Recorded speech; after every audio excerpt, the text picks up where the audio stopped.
How do you like your toast? Really well done or very little done? You can just choose what part to eat. It's really how all toast should be made if you think about it. In today's video, we're going to see if we can use a popcorn air popper to cook other types of food.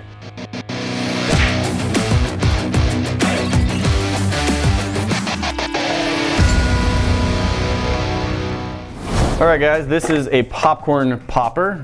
If you've never seen the air popper variety, this is one of them. There's lots, but they all kind of look like this. You use it to pop popcorn. Popcorn goes in here, hot air circulates around just enough to maybe move the popcorn kernels. I think for the most part they actually just kind of sit there and the air moves up through them. But once the popcorn kernels pop, the air is enough to lift them sort of to the top of the kernels, and as they keep popping, then the ones on top just get pushed out and they fall down. You put a bowl down here and all your popcorn gets popped. It's pretty neat. Popcorn. You can flavor it however you want that way. But it occurred to me that this is putting out air hot enough to pop popcorn kernels, which takes pretty high heat. Yep. And that's probably enough to cook some other stuff. So today we're gonna try cooking other food in a popcorn popper. Here's the basic idea. A popcorn air popper puts out moving air at over 400 degrees Fahrenheit. We wanna see if there's any food other than popcorn we can use that to cook with. We have some frozen French fries, a Delmonico steak, we've got some bacon, we have a whole potato, which I wanted to try turning into French fries. I think Callie is arguing for cooking whole. I just want to just put the potato in the machine and see what happens. And then we have some pizza rolls. So we want to see how well this will cook things. I'm thinking we may have to try a few different orientations. I don't want to put things like bacon inside because I think grease will drip down onto the heating element and we'll have a good chance of a fire that way. Well, so also I don't want raw meat in the machine. That seems bad. Also that. It'll heat up. Okay. It'll cook it all. Okay. And it's basically a mini air fryer. We're just misusing it terribly. Yeah, and one that's probably not supposed to be run very long. So very first, what I want to do is just get a temperature reading. So I'm going to take a thermometer, we're going to turn this on, and we're just going to stick the probe of the thermometer just into the moving air and see what readings we get. Okay. Currently says 73. We're just going to go kind of like that. Let's see what we get to. It's already over 200 Fahrenheit. 250. 300. I had no idea that popcorn poppers were this hot. All right, I am going to try just to get it closer to the heating element. There we go. Well over 400 down there. I can't really get it lower than that because if I put the electronics part down inside, it does bad things to it. But that's actually clocking it. We're at we hit 440 just there. Nice. So real hot. Oh, and 450 at least down right at the base of that. So I think we're going to be able to cook a lot of heat. Easily. I think we'll have a hard time not burning things. All right, so you want to do a whole potato. Let's set the potato back here and keep an eye on it so it doesn't just burn, which I'm almost positive it will. It's going to burn. So bacon I want to do in a frying pan. Okay. But I'm not on a stove, so my thought is I want to elevate the frying pan a little bit. Sure. Put some bacon in it. Okay. And then I want this to be upside down on our frying pan. That's gonna be great, okay. And to keep it from just resting on the pan, we're gonna have our popcorn popper kind of right here. Lots of good airflow, should get to the bacon. I'll have the frying pan just up off the counter. This counter should probably be able to take the heat just fine, but kind of why not? So that's my bacon plan. And your potato plan is just to turn it on. You just turn it on. Okay. The most scientific thing I've ever done. Top three. Top three.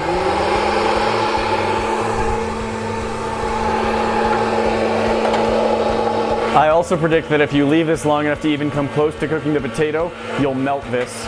Probs. All right, get some bacon into the frying pan here. Throw a grill on it. There we go. You have burned potato skin already. I have already burned my potato. That'll work. Okay.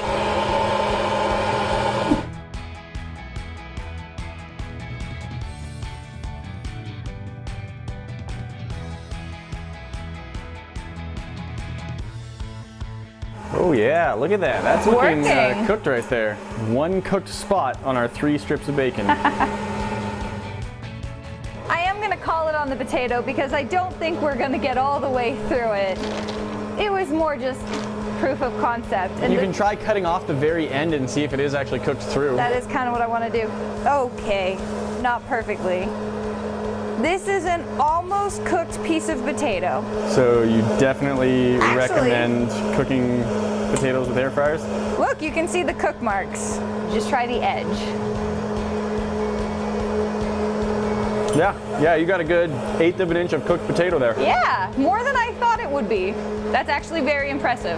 More of the potato than I thought is cooked. On to the next one. I have been told that I have destructive tendencies. I really don't know what they're talking about. What a mystery.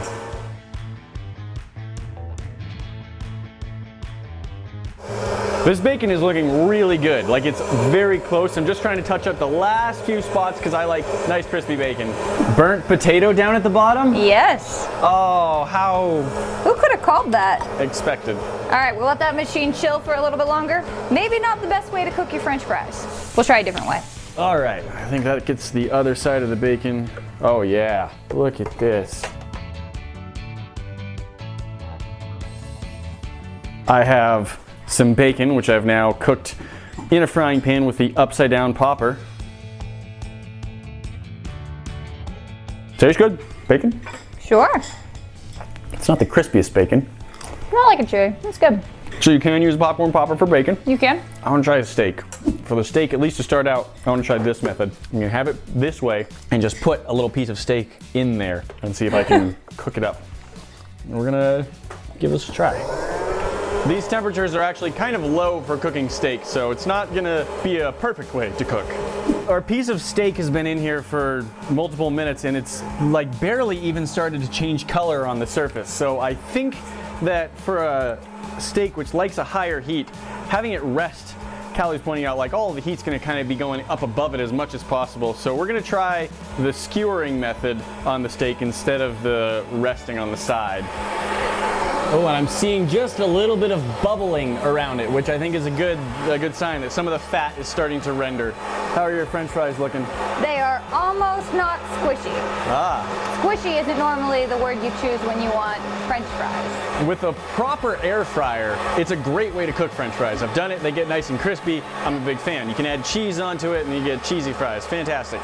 Air popper turned air fryer, we're still learning. But the steak does smell amazing right now. Soft and soggy French fries? Yep. Just how I don't like them. I get my French fries extra crispy pretty much everywhere I go. This is kind of what we've got happening right now. It's Warm just potato sticks. one edge of it is starting to cook and the rest of it's just sad. Well, I am pretty happy with this little bit of steak here. Let's see how this is doing. I think we're ready to give it a shot. This, of course, has become very hot. Oh, and it's actually started melting. Look at this. We've Ha! started collapsing our plastic. You have a little steak medallion. I do. Hey! Oh, that actually got cooked all the way through, more than it needed to, in fact. You did it. Of course, to get a nice crust on the outside at only 400, 450 degrees, it's gonna end up getting cooked too much all the way through.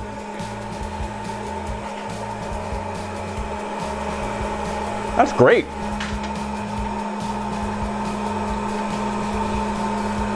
Yep, steak with a popcorn popper.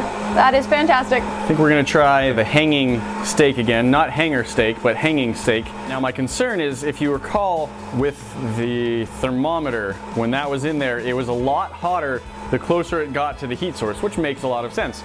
So I'm concerned that we'll end up with burned steak here and raw steak here, but we're gonna try it anyway. It's very likely. I'm concerned, but that's okay. I have some concerns. I have some concerns. The French fries are not wanting to cook evenly because there's only so much space for them and they're longer than the air popper is wide. This particular French fry that I grabbed was a shorter one, and most of it seems to have actually gained some crispiness. Not a lot, That one didn't. but a little. It's cooked through though. They taste like French fries. Fluffy inside, not bad. But they don't like snap like a French fry. I think we'd probably get a better result if we tried to do it like we did with the bacon, in a frying pan or other container with it upside down, blowing the air down onto it. But we want to try all the different methods. Yeah. So I would say no go on the French fries in that particular way. All right, how do you want to try and cook the pizza rolls? I have what do you think is no going to be the best earthly way? idea. Do you want to just try it the pan way that I did with the bacon? Yeah, let's and then try just it in the pan. Shake them every few minutes? Sure, All right. let's try that. Your prediction is already coming true. It's more cooked on the bottom than it is on the top. Hard to get a good look at it. After a few minutes, we might want to just try taking it out and put a skewer in the other end instead. It's so weird looking. It's actually pretty cooked. I think it is cooked. You could definitely eat it there. I'm just Let's going see to how give it much more. a little bit.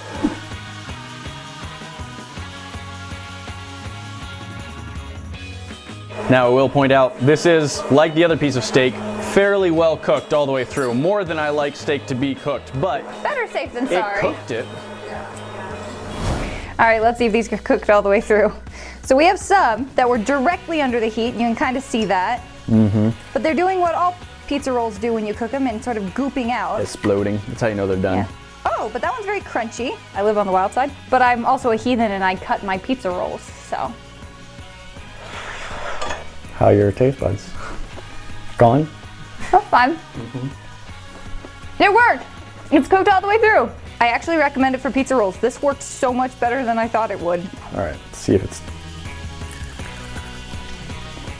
still very hot. But it Well, worked. that's a good proof. We want it very hot. I mean, the inside's very hot, and it's melty, and steam's coming out of it. Bacon, definitely a success. Pizza rolls, definitely a success. Yep. Small bits of steak at a time actually worked Actually, pretty well. The chunk of steak I thought was good. If you like your steak rare and with a nice crust on the outside, it's not going to work. It's not hot enough for that, but You can was cook it still all the way good.